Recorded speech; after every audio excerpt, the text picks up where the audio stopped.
My name is Megan Edelman. I graduated in 2011 from the University of Pennsylvania. My major was English with a focus on Renaissance studies, and my minor was theater arts, and I'm originally from Philadelphia, Pennsylvania. I will be portraying Susan B. Anthony as part of the Upstairs Downstairs program at the Ebenezer Maxwell Mansion in Germantown. It's a program that deals with Victorian women in Germantown and also in other parts of the world and the area. And it's a reading of the Declaration of the Rights of Women of the United States that she read on the 100th anniversary of the nation on July 4th, 1876 on the steps of Independence Hall. So Susan B. Anthony was, well, the major thing from Susan B. Anthony is she was a leader of women's suffrage during the 19th century. So she was born to a Quaker family in Rochester, New York, and she grew up believing in equality for everyone, and very much in good Quaker fashion.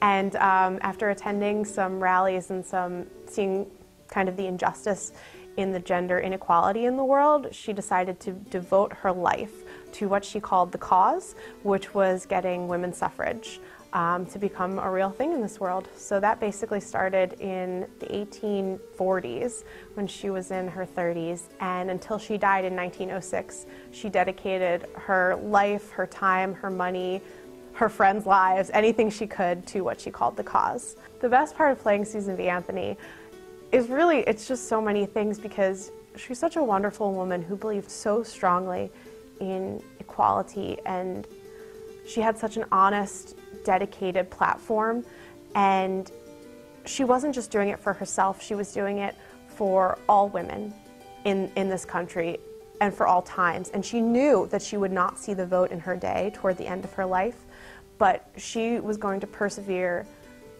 until she couldn't stand, until she couldn't breathe, until she couldn't talk anymore. Her last public words were, "Failure is impossible." And to play her and portray her giving one of her most famous speeches is truly an honor, because I am one of the daughters of Susan B. Anthony, and her legacy still lives on, and to be able to project that is something that I've never had before, and I can't wait to do and continue, because she preaches such a strong message, and I'd like to be a part of that message through the centuries as well. So I'm going to tell you a little bit about this red shawl.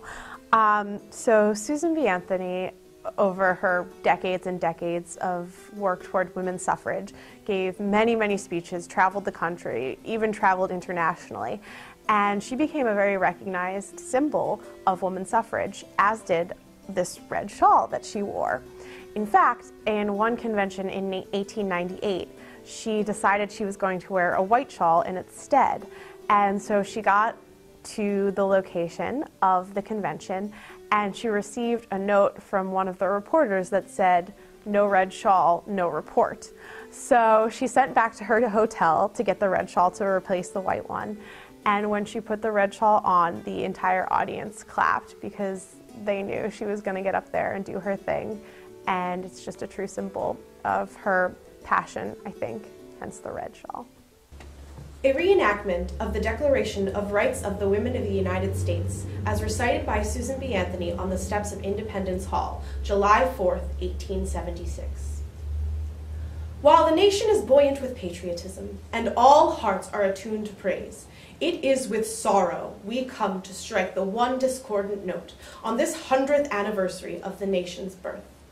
When subjects of kings, emperors, and czars from the old world join in our national jubilee, shall the women of the Republic refuse to lay their hands in benediction on the nation's head?